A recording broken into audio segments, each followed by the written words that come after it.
I am ranked number one. One! That means I'm the best. I always suspected that the claims that Ruiz was just partying and spending all his money and not focusing on boxing were exaggerated. To what degree, I don't know. I think he is indulging himself with his newfound wealth, and who wouldn't? Who wouldn't? Tyson Fury has claimed that Ruiz hasn't trained for 3 months, which would, with my poor maths, indicate that he hasn't trained since he beat AJ.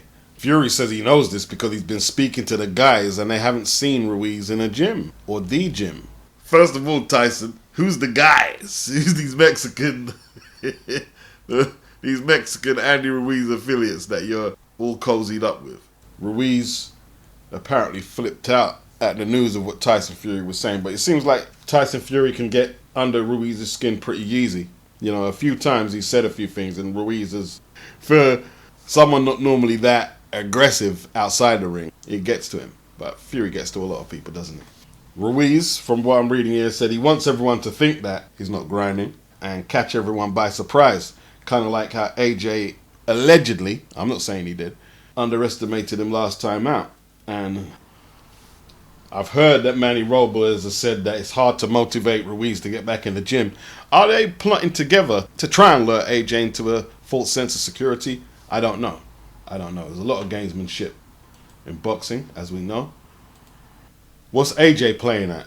Recently, Eddie Hearn has told him to snap out of this negative energy he has towards boxing. AJ allegedly has said he has lost a lot of passion for the sport. Are they trying to trick Ruiz as well? I don't know. Pretending they ain't motivated. Well, Barry Hearn said AJ really wants to match. That's what he said. He made a point that if AJ walked away from his rematch entitlement, that he'd come back to the table in a weakened position as a challenger in terms of negotiating if he didn't take the rematch with Ruiz immediately. Well, I'm of the opinion that, not that he has to take the rematch, but AJ is a championship fighter right now. He wants to fight top contenders, other sanctioning belt holders in championship fights. That's what he wants to do. So I never saw it as a viable option, and then he came out and said word for word what I was saying, really. He came out saying, I fight for belts. I fight top contenders. I want to fight other champions. That's what I do. Basically, half his career has been spent at championship level. And he's only had 22, 23 fights. I don't think he can motivate himself like Tyson Fury to fight an Otto Wallin or a Thomas Schwartz. I don't think he could. But where I don't agree with Barry Hearn, he was talking about how all the money makes sense. Well, AJ's paid already. But for Barry and Eddie, it's always get the money ASAP. That's what promoters do for the most part. But for AJ, he also has to keep one eye on his career. So AJ shouldn't be worrying about what kind of money he's going to get if he wasn't to take the immediate rematch and he built himself up to be a contender and challenger for one of the belts. He shouldn't be worrying about what money he's going to get. He's paid already. So I don't agree with that. And if AJ chose to do that, I'll support that too. But I do think if he's confident enough, he should go for the rematch. And what's the point of making the big deal to get the solicitor to enforce rematch clauses and then don't use it? It wouldn't make sense. Unless he was knocked out really badly by Ruiz, which he wasn't. It was a bad defeat, but it wasn't the worst. I think AJ wants to fight. I think he does want to fight. I think he's going to play his cards close to his chest. I think he's realizing with all the politics that there is much more of a mental side outside the ring as there is a physical side in the ring. And he's not going to give away all of his cards like that. And the little time he has spoken to public recently, he's told us that the Ruiz punch was a lucky punch, which means he's trying to tell Ruiz, look, you can't do that again. That wasn't the real AJ. So he's no longer just saying, well, it's just the best man in the ring and throw hands. No, he's trying to use more of a psychological game to gain an advantage now. He realizes this is what a lot of fighters do, especially when they're stressed, and he's in a stressful position. Lashed out Lennox Lewis. Now, we don't know what AJ is going to return when he gets back in the ring, but it's safe to say outside the ring, the old AJ is gone. Now, this is my opinion. I don't think Ruiz is training hard, not because he's got all this money and all these chicks running up on him to party every second and everybody wants to be his best friend. I don't think he ever has trained hard like that compared to other heavyweight champions. I'm not 100% sure on that. How can I be? This is me voicing my opinion. Ruiz has managed to compile a decent record by not getting in tip-top shape. If he was training and dieting at the level of his peers, aesthetically he'd look different. But from his amateur background, he's experienced and he can fight. Some fighters can get away with that more than others. I think Ruiz works on the bag and probably spars and everything to do with pugilism he does. But as for the aerobic conditioning, no, I don't think he dedicates himself to that. I don't believe he does. I think he's very much a natural fighter, if anything.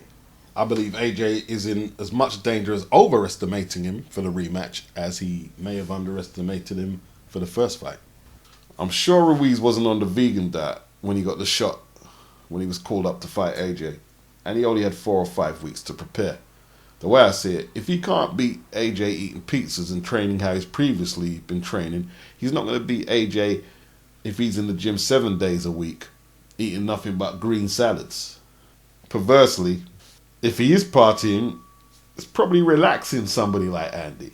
He's used to preparing for fights how he's been preparing and dieting and having a decent win ratio to loss. So what changes now? Well, what changes is he's got 3 belts and he may be thinking, well, maybe I've got to do extra.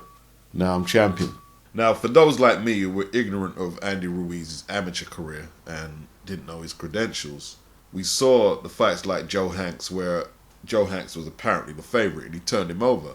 And then there was the Joseph Parker fight where I think Parker was probably, I don't know if he was a betting favourite, but if you just look at both the athletes aesthetically, I think most people thought Parker was destined to take that title. And he did, but I had Ruiz winning. So at this stage now, he's got expectations behind him where people are not necessarily just writing him off in numbers. Now, whether he puts pressure on himself or not is yet to be seen. But let's be under no illusion. December the 6th, he'll be ready to fight. And there'll be no excuses, win, lose or draw, for either man. Ruiz and Joshua will be face-to-face for the first time on either Wednesday or Thursday, because in the article I'm reading, they're saying they meet in New York, but they're saying it's Wednesday, then they say it's Thursday on the next line. And then London on Friday on the press tour. So that's going to be interesting. I think people are going to be looking at the aesthetics. Is Ruiz going to show us a physique that is suggesting too much Snickers? Well, he always does. And with AJ, they're going to be looking at the supposedly new, streamlined, less muscle mass look that he's going for. I also want to compare the tension between the two from what we saw before June the 1st. See how that plays out. I believe there's a lot more animosity between AJ and Ruiz now. I don't expect them to be throwing tables and stuff, but, you know, I still want to observe it and give you my thoughts. Tyson Fury claimed that Pulev and Povetkin rejected fights for his September date in Vegas. And he's fighting Otto Wallin. He was kind of intimating that this was the option he was left with. Well, Povetkin denies ever getting an offer, and Pulev said something very similar as well. Make up your own mind who's lying. Pulev called Fury a coward, and I'm not sure if that's the first time that Fury's kind of escaped out of a fight with Pulev. Anyway, Povetkin, in my opinion, washed Hughie Fury on the cards. I don't know what other people were saying. They're saying that the fight was somewhat competitive, and yeah, he hung in there. And he took a decent shot, but what? Anyway, Povetkin dominated the fight, and after he challenged Tyson Fury to a fight in December, he's prepared to come back to England, and Tyson Fury said he was going to fight in December. Well, Povetkin would be a great opponent. I don't think Wilder and Fury are that close to tying up the rematch. And I think both parties are allowing each other to use their names to suggest there's going to be a fight early 2020 to promote the fights they've got this year. Wilder takes on Ortiz, and there's no buzz at all for that fight. And obviously there's no buzz for an Otto Wallin fight with Fury. So they need every bit of promotion to sell them fights. And in all truth, Wilder is a bit pissed with Fury because Fury pulled out of the proposed rematch this year and signed his lucrative deal with ESPN. And recently he said Fury should step aside and allow him to take on the winner of Ruiz and Joshua. So what does he mean by that? Does he want to fight Fury? I mean, because if he beats Fury, he'll be the logical opponent for the winner out of Joshua and Ruiz. He's telling him to step aside, or requesting that he does so anyway. Plus, I think he realizes that it's a tricky assignment. Fury, unlike his cousin Hughie, knows how to box. Wilder is realizing there is no reward in winning any lineal belt. It's a marketing tool right now. In a situation like this, it's important to state your goals, but state them for what they are. Tyson Fury's scalp. Now that's something Wilder can put in his book of accomplishments. His scalp, but his lineal title, spare me. You're going to hear me say that a lot from now, spare me. But in saying that, why take on that tricky assignment for the one sanctioning belt? The Ruiz-AJ fight is just around the corner for Wilder, theoretically. Play for all 4 belts, and then take on Fury. Tyson Fury is talented, but he's a con man. You know, he used Wilder by not establishing who was the better fighter. The fight ended in a draw. The rematch should have taken place this year, and that should have been settled, done and dusted, and the winner should be waiting for Ruiz and AJ. But no, this guy's fighting Tom Schwartz and Otto Wallin. He's used the likes of Povetkin and Pulev saying, oh, we offered them fights when, look, you make up your own mind. I think you know which way I'm swaying to. I don't believe it. Let Tyson Fury put some work in and actually fight a Pulev or Povetkin or a top contender. Let him put some work in while he's waiting for the winner of Ruiz and AJ, and then the winner takes on Wilder, and then we get an undisputed champion. Let him put some work in. By the time it's his turn to have a go, that's if he can beat the likes of the top contenders. We don't know. He hasn't beaten a live body since 2015. Wilder wants all 4 belts. That's something he should have been trying to attain this year when he had the opportunity, before Ruiz snatched the 3 belts of AJ. Now, if Wilder's serious, this is the course of action he needs to stay on. Fight for all 4 belts. Anything else is just ludicrous at this juncture of his career. There was one stage he was saying a lot of stupid shit, like it's not all about the belts. And now he's realizing now somebody in his country is walking around with them 3 belts, and he's probably sick of the sight of seeing Andy Ruiz with his 3 belts partying with his jewelry and everything. Then having to smile in Andy's face. Yeah, we buddies, man, we buddies. We PBC buddies, we're a team. There ain't nobody who could tell me that situation is sitting good with Wilder. No matter how much he smiles, and no matter how much PR you want to put on it. Because are you going to tell me that this guy has endured all this criticism for ducking, dodging, doesn't know how to box, he windmills, he avoided Klitschko, he avoided Dillian, he avoided Povetkin, he avoided AJ for 100 million and undisputed. He's going to be the next Michael Grant. All this criticism. Built himself up to become a bankable commodity in the game. And then he's going to be happy for the 7th choice guy walking around with all the belts from a fight that Wilder was first offered. No, he's not happy about that. No way. Me, I don't like stress, and I'm not that much of a fan of people that I have to save face in certain situations. If it was me, I'll be voicing my annoyance. There's no way I'll be holding it all in. Oh, Ruiz is such a great guy, and we're just happy that he's a great addition to the PBC. Motherfucker, I don't work in no recruitment. Fuck Ruiz. Get the fight made. The leverage tactics are stupid with Wilder and AJ. Got absolutely stupid. He didn't need Tyson Fury. He really didn't. He should have made Tyson Fury work for a title shot.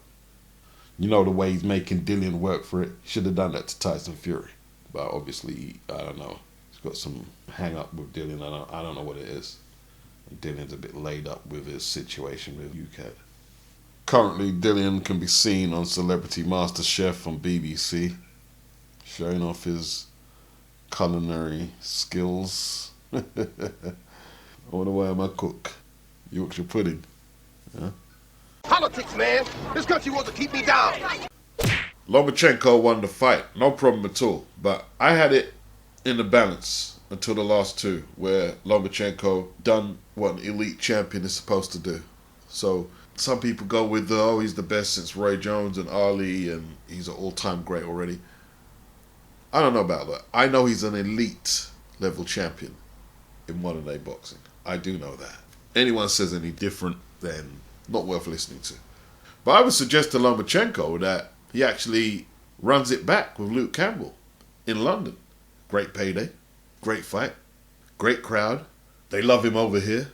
Luke Campbell will have more support next time. I think the UK fan base will have more belief in Luke Campbell this time around, which could, for Luke, in turn, make it very tough for Loma. Perfect dance partner. He's not going to be able to fight for undisputed straight away. Lopez and Come are going to be battling it out for the IBF title. Devin Haney is fighting Abdulev, I believe, in an eliminator for the WBC belt, which Loma is now in possession of. He picked that up on Saturday. It was vacant. Tank Davis has moved up to 135. We don't know what him or Leonard Ellaby is doing from one day to the next. They do a lot of talking. Well, not Tank. Tank's a very good fighter, but Leonard does so much talking. I actually can't listen to his interviews, Leonard Ellaby, or his videos right now. Just does my head in. Now, if he says they're going to go straight into a Lomachenko fight, or maybe have one or two tune-ups and then go for it, I'll listen, Leonard. But until then, spare me. But yes, 135 is officially lit. All right, let's bring to the stage